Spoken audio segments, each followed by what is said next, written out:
할렐루야! 아멘. 여러분들은 어떤 한 주를 보내셨습니까? 여러분들의 한 주 가운데 정말 하나님의 은혜가 깨달아지셨습니까? 아멘. 감사합니다. 하나님의 은혜가 깨달아지는 여러분들의 귀한 하루하루의 삶이 되어주시길, 여러분들의 호흡이 되어주시길 다시 한번 주님의 이름으로 간절히 축복드립니다. 지난 수요일을 시작으로 우리는 사순절을 우리가 함께 보내고 있습니다. 물론 매년 돌아오는 절기입니다. 지난 수요일에도 말씀드렸지만 사실 사순절은 성경에 나와 있는 그러한 절기는 아닙니다.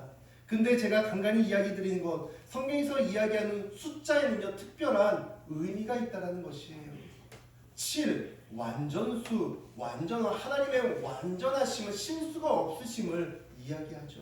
7과 더불어 3, 삼위일체의 하나님, 이 역시도 완전함을 나타내고 있습니다. 근데 왜 하필 우리는 사순절, 40일과 절 10을 이야기하는 죄송합니다. 4와 또 순, 10을 이야기해 40일의 절기를 지키고 나아갈까요? 성경에서 40이라는 숫자는 종종 나옵니다. 어떠한 기간이 40일의 기간을 거쳤을까요? 여러분, 노아의 방주가 며칠 동안 비가 내린 줄 아십니까? 40일이 비가 내렸습니다. 또 이스라엘 백성들이 출애굽해서 광야에서 몇 년을 지냅니까? 40일이 아니고 40년이에요. 이 40이라는 숫자는요 고통과 괴로움을 뜻하고 있습니다. 하지만 단순히 고통과 괴로움만을 이야기하는 것이 아니라 이 고통과 괴로움을 견디고 이겨냈을 때 하나님의 사랑으로 예수 그리스도의 이름으로 이 40이라는 이 기간을 이겨냈을 때 우리와 함께 하시는 하나님의 예수 그리스도의 기쁨과 사랑과 은혜가 우리를 기다리고 있다는 것이에요. 노아의 방주 40일 동안 비가 내린 후에 노아에게 어떠한 일들이 찾아왔습니까? 폭삭 망하고 배가 무너져 내렸습니까? 아닙니다. 하나님께서는 노아와 그의 가족들에게 약속의 말씀, 무지개를 통하여서 언약의 말씀을 다시 한번 선포해 주셨습니다. 이스라엘 백성들의 40일의 광야 가운데 그들은 결국 40년의 광야 생활 속에 그들은 다 쫄딱 망해서 죽고 씨가 말랐습니까? 아닙니다. 하나님의 나라가 선포되어졌고 하나님이 말씀하시고 약속하셨던 그 축복의 땅으로 들어갔다는 것이에요. 또한 예수 그리스도께서도 40일 동안 금식하심을 광야에서 시험 받으셨지만 그 시험을 하나님의 말씀으로 이겨내시고 승리하신 후 사탄을 물리치시는 기쁨을 성취하셨다는 것입니다.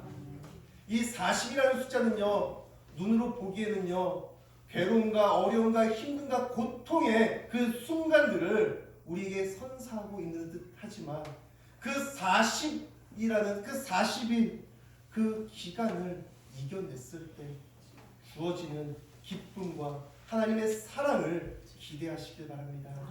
그 사랑을 향하여서 그 구원의 시작을 위하여서 희망을 갖고 나아가시는 주님의 귀한 성도 여러분들이 되어주시길 바랍니다. 사실 이 사순절에 대해서는 아마 매년 듣지 않으셨을까 생각되어집니다. 그럼에도 또 잠깐 잊어버리셨을까봐 잠깐 말씀드린 것은요. 사순절은요. 방금도 말씀드렸지만 40일의 숫자입니다. 영어로는 죄송합니다.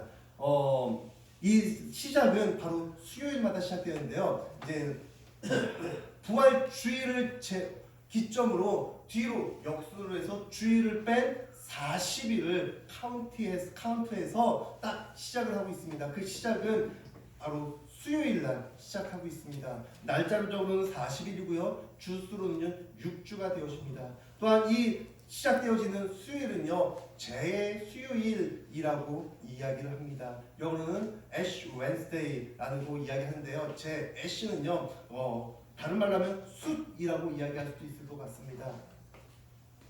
왜 그런 이야기, 그런 명칭이 붙여졌냐면요. 사순절을 시작하는 그 수요일 날 모두가 함께 모여 예배할 때 모두가 다 성만찬에 참여를 합니다. 그리고 성만찬에 참여하면서 앞으로 나올 때 목사님은요, 그 집례자는요, 그 종려나무를 태운 그 재를 갖고요, 그 재를 찍어서 그 성찬에 참여하는, 예배에 참여하는 모든 성도님들에게 이마에 미간에 십자가를 그려준다는 것이에요. 십자가를 그리면서 너는 흑인이 흑으로 돌아갈지어다 라고 성경 말씀을 통하여서 우리는 정말로 흑에서 왔고 한 줌의 흑으로 돌아가는 연약한 인생임을 깨닫게 해준다는 것이죠.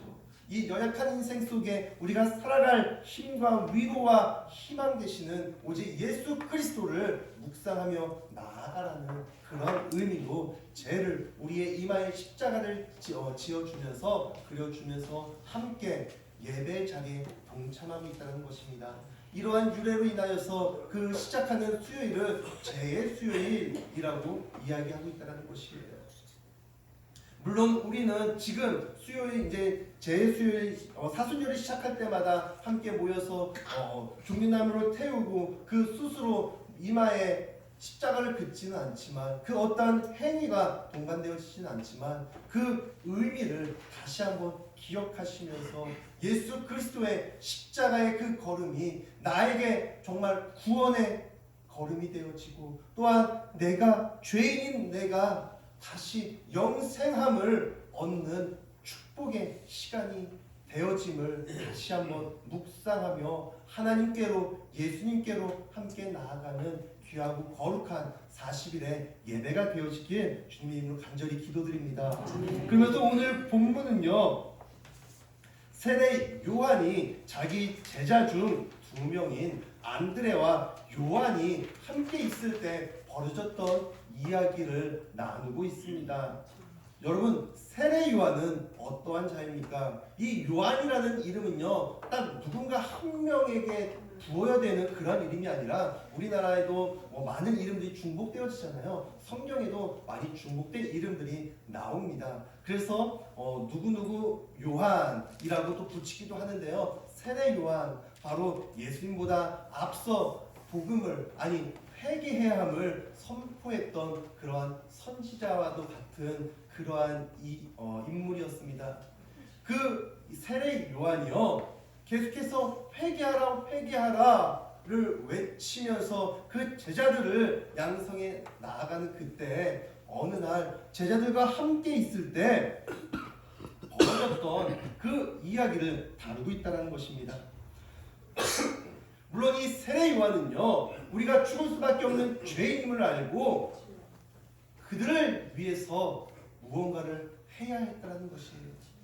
근데 그가 백성들을 위해서, 내 이웃들을 위해서, 내 가족들을 위해서, 그 죄인으로서 죽을 수밖에 없는 우리들의 사랑하는 이웃들을 위해서 할 수 있는 일은 그들의 죄를 대신 지어주거나 아니면 그들의 죄를 사해 줄 수는 없었다는 것입니다.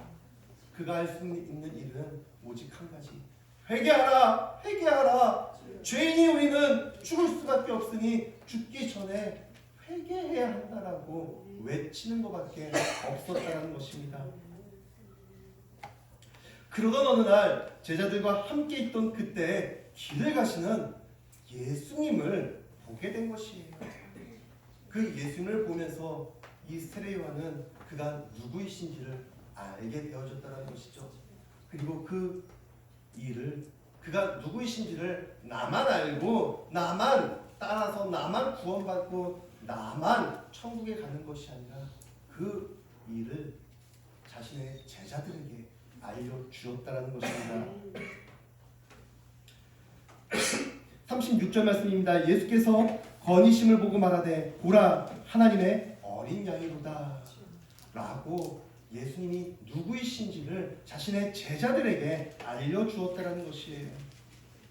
이 이야기를 들은 두 제자 요한과 안드레는 바로 예수님을 따르기 시작한다는 것입니다.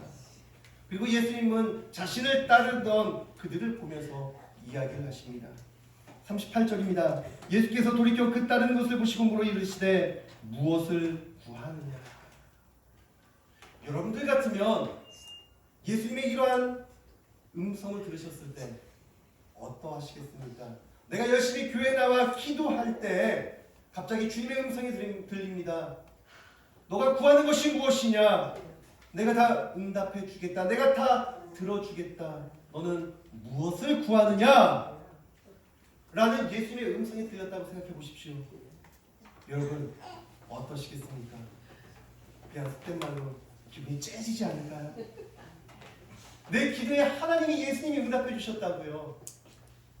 더군다나 나에게 무엇을 구하냐고, 네가 원하는 것이 무엇이냐고 물어보고 계신다고요. 여러분들 같으면 뭐라고 예수님께 이야기하시겠습니까? 예수님, 안 그래도 잘 됐어요. 나에게 이것이 필요한데, 하나님, 우리 가정을 위해서 집이 필요해요. 예준이도 낳는데 좀 더 큰 차가 필요해요. 내가 이제 사업을 시작했는데 이런 인맥이 필요하고요. 이러한 자금이 필요하고요. 뭐가 필요해요? 하나님 내 기도 진짜 들으시나 봐요. 나에게 이런 어려운 문제가 있는데 이거 문제 좀 해결해 주세요. 라고 이야기하지 않을까요? 또 저 혼자 개인의 욕심이었나요? 또한 이 제자들의 입장에서는요, 물론 이런 것들을 구할 수도 있겠지만 제자들의 입장에서는요, 지금 그들은요 하나님의 어린 양 되심을 보고요, 그 예수님의 제자가 되기 위해서 따라가고 있다는 것이에요. 아직 제자가 되지는 않았다는 것이죠. 그러면 그때 너희들은 무엇을 원하느냐? 라는 예수님의 음성 가운데, 예수님, 나는 당신의 제자가 되고 싶습니다. 나는 당신을 따를 때 그냥 다른 수많은 무리들처럼 그냥 막연하게 따라가는 것이 아니라 나는 당신의 수지자가 되고 싶어요. 나를 좀 걷어주세요. 라고 이야기할 수 있지 않았을까요? 그러한 질문 속에, 예수님의 그 물음 속에 이 제자들은 무엇을 이야기하고 있습니까? 38절 계속해서 읽겠습니다. 무엇을 구하느냐? 이르되 랍비여, 선생이여. 아직 그들은요 이 예수님이 주님 되심을 알지 못하고 있는 것이에요. 그러니까 선생님이여 어디 계시오니까? 라고 다시 역질문하고 있다는 것이죠.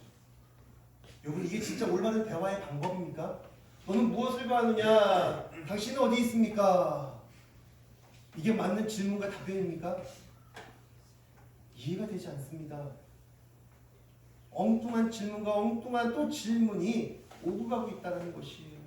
근데 이 제자들이 다시 답변을 내놓은 질문은요, 당신이 어디 계시옵니까? 라는 것은요, 무엇을 의미하냐면요, 어디 계십니까? 당신의 집이 어디입니까? 당신은 지금 어디에 머물고 계십니까? 당신은 누구이십니까? 이것을 묻고 있다는 것이죠.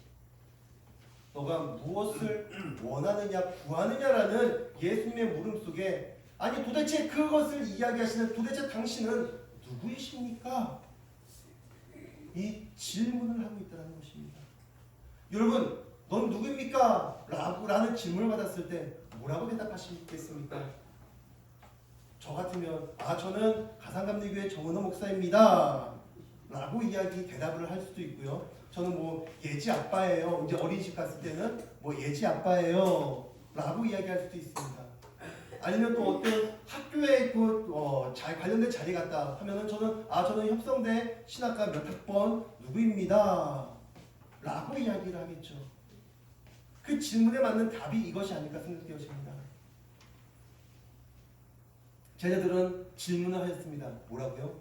도대체 당신은 어디에서 오셨습니까?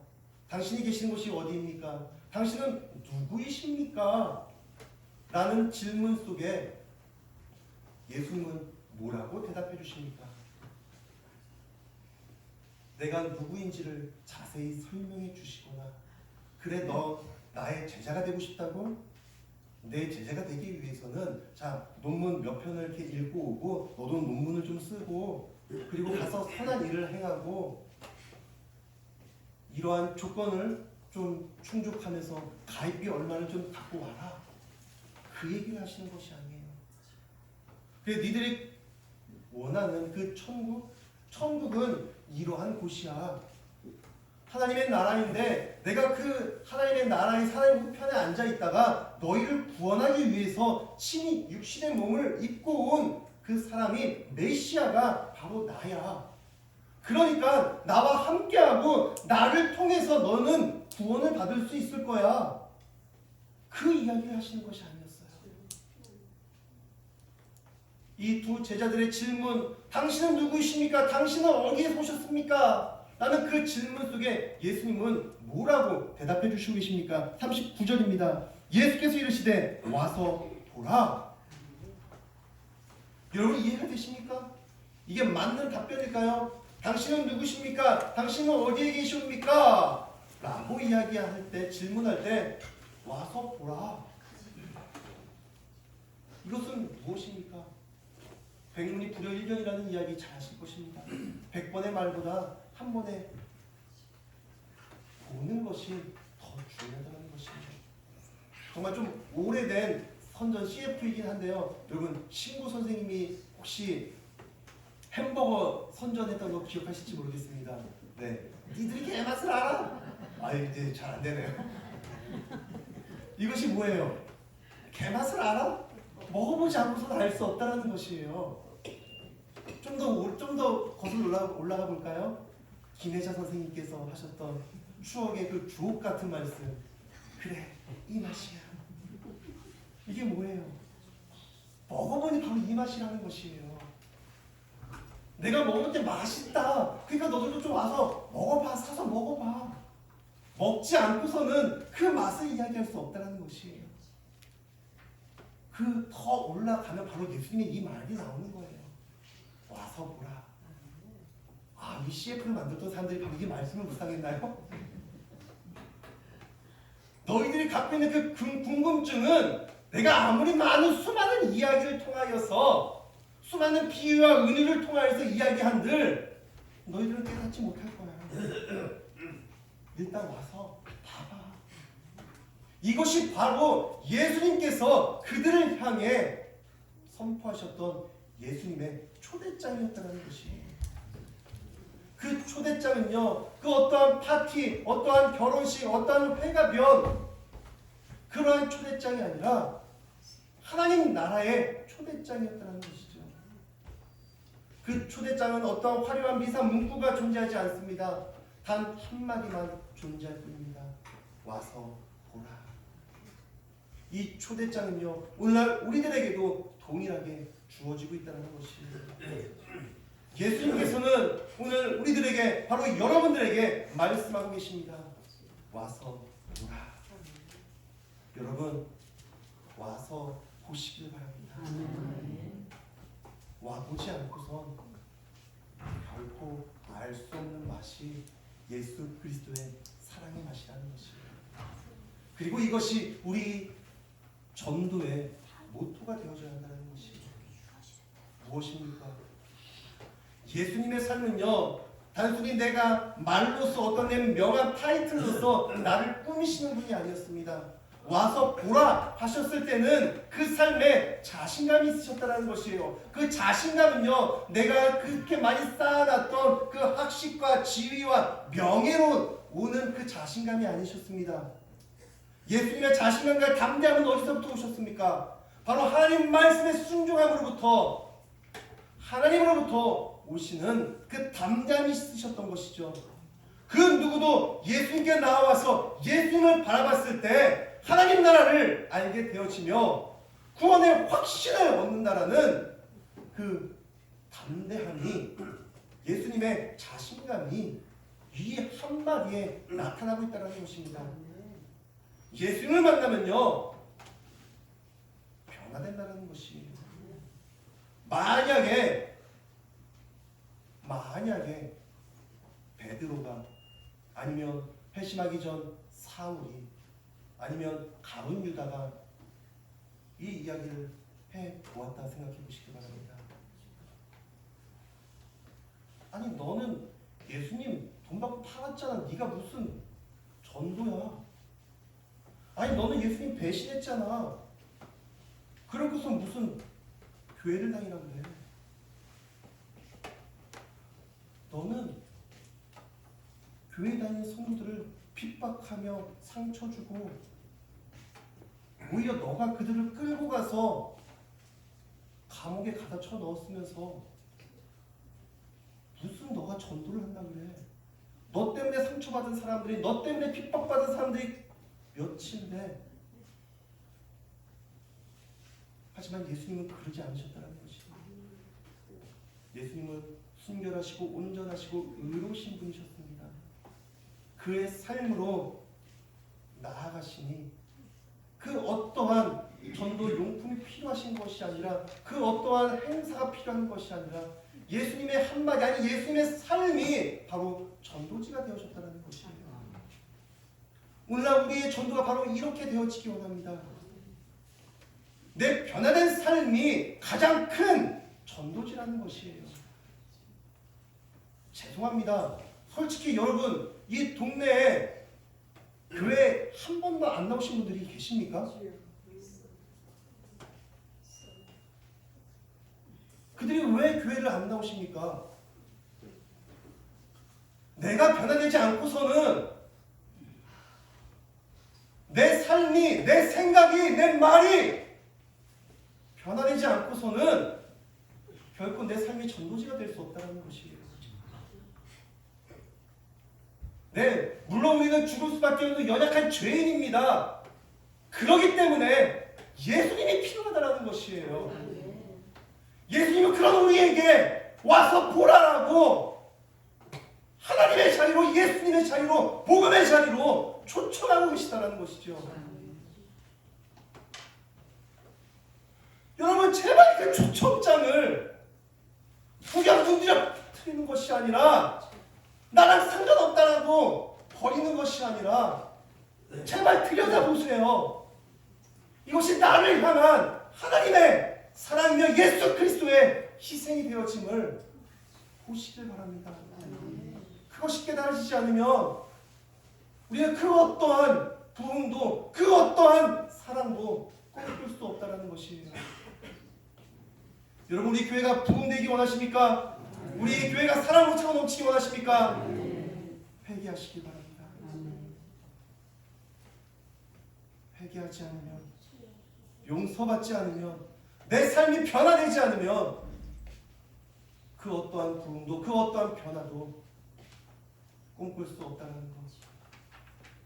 다시 한번 간곡히 부탁드리며, 다시 한번 권면하며 말씀드립니다.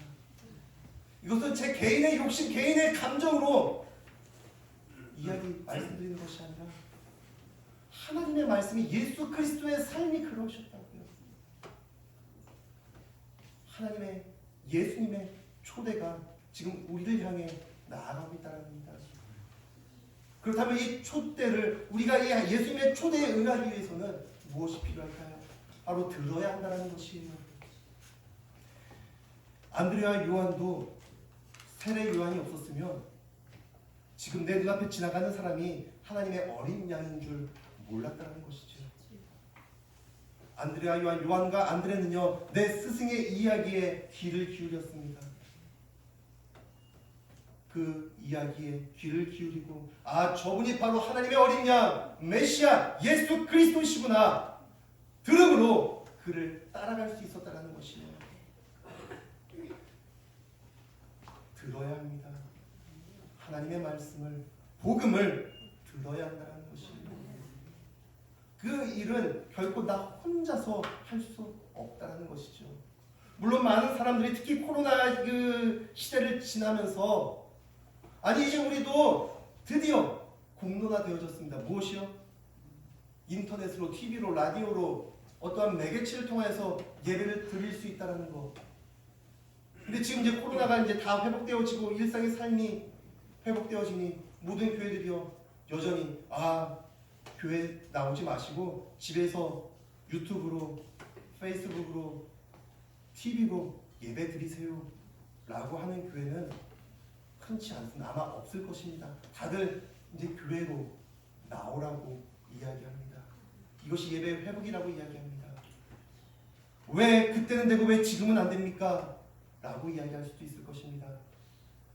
물론 이 이야기는 좀 예전에도 한번 말씀드렸기 때문에 또 좀 세밀하게 나아가진 않겠지만 좀 예민한 부분일 수도 있습니다.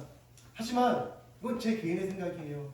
물론 많은 매개체들을 통하여서 정말 국내에서 유명한, 아니 세계적으로 유명한 설교자의 말씀을, 아니 이미 돌아가신 그 목사님의 말씀들을 다시 들을 수도 있습니다. 물론 그것이 필요가 없다, 나에게는 나와 상관없는 말씀이다, 그것을 이야기하는 것이 아니에요. 그것이 복음이 아니다, 아니요. 물론 그것 정말 귀한 말씀이에요. 한 교회를, 한 세대를 살리시고 변화시켰던 너무나 귀한 말씀입니다. 그럼에도 불구하고 우리가 교회에 나와 내 교회에서 내 목사님의 말씀을 들어야 하는 이유가 무엇일까요? 분명 많은 매체들을 통한 말씀들, 분명 하나님의 말씀입니다. 복음입니다. 하지만 그 말씀은요, 죄송합니다, 여러분들을 향한 말씀이 아니라는 것이에요. 바로 그 목사님은요, 자신의 성도들의 삶을 묵상하며 생각하면서요, 그 성도들을 향해서 하나님께 받은 하나님의 말씀을 함께 공유하는 것이지, 물론 하나님의 말씀이기 때문에 우리가 그 말씀의 은혜를 받을 수도 있습니다. 아니, 은혜를 받기도 합니다. 하지만 착각해서는 안 돼요. 그것이 진짜 나를 향한 말씀이 아니라, 나를 향한 말씀은요, 바로 교회에 나와서 우리 담임 목사님을 통하여서 듣는 말씀이 나에게 향한 하나님의 말씀이라는 것이에요.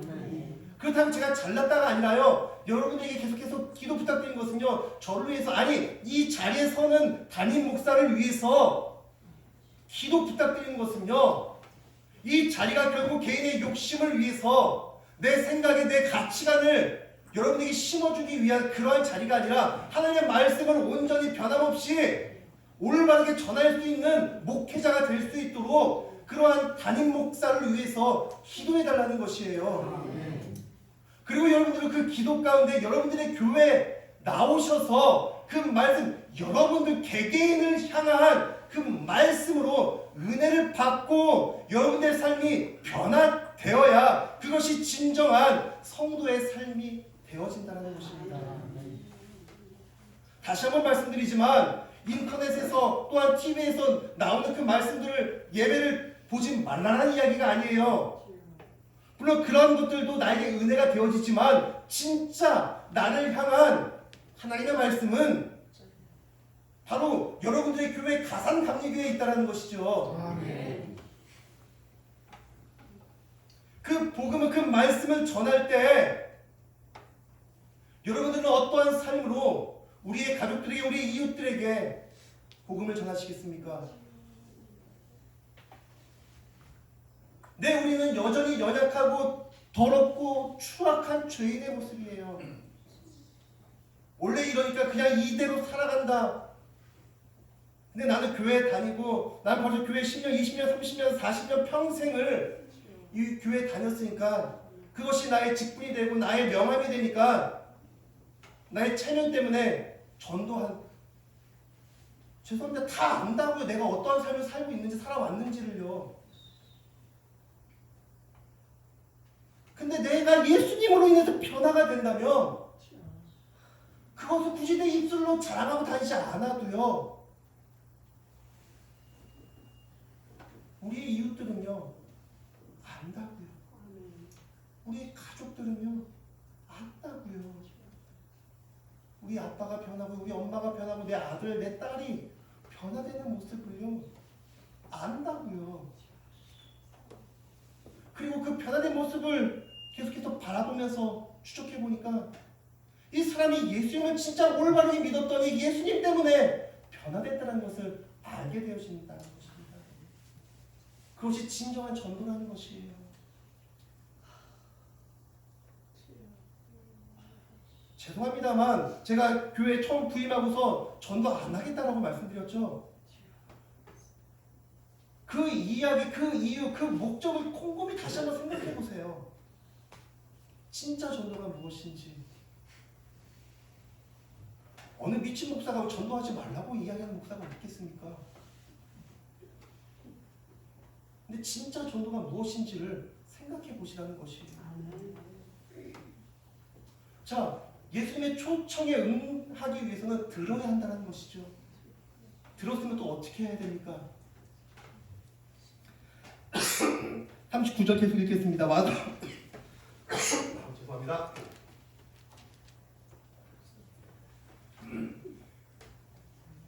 와서 보라. 그러므로 그들이 가서 계신 데를 보고 그날 함께 거하니 들으셨습니까? 거하시길 바랍니다. 교회 안에 거하시길 바랍니다. 예수 안에 거하시길 바랍니다. 하나님의 말씀 안에 거하시는 주님의 자녀가 되시길 바랍니다. 들었는데 그것을 듣고 흘리고 너는 너대로 떠들어라. 나는 내 방식대로 살아간다. 나는 이대로도 잘 살아왔어. 그것이 아니라 들었다면 거해야 한다는 것이에요. 지난 수요일이었나요? 하나님의 진노, 가장 무서운 심판은요, 내버려 두신다는 것이에요. 나는 이토록 그냥 이제껏 이렇게 잘 살아왔는데 아무런 걱정 근심 없이 잘 살아왔어. 문제될 것이 없어. 이것에 안주하고 이 착각에 빠져 있지 마시기 바랍니다. 이미 하나님의 심판이 시작된 것이에요. 내버려 두지 않으시게 끊임없이 하나님의 예수님의 음성을 듣고요, 끊임없이 주님의 자리에 거하시길 바랍니다. 그때 예수님께서는 우리의 삶에 응답해 주십니다. 주님은 우리의 그 간절한, 그 갈급한 그 물음과 주님의 자리에 거하는 그 삶 가운데 이렇게 응답해 주십니다.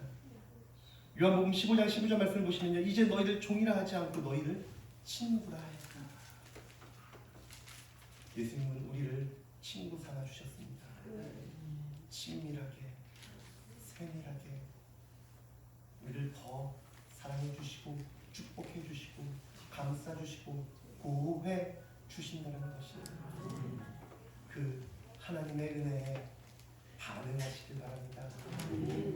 예수님은 오늘도 우리를 초청하고 계십니다.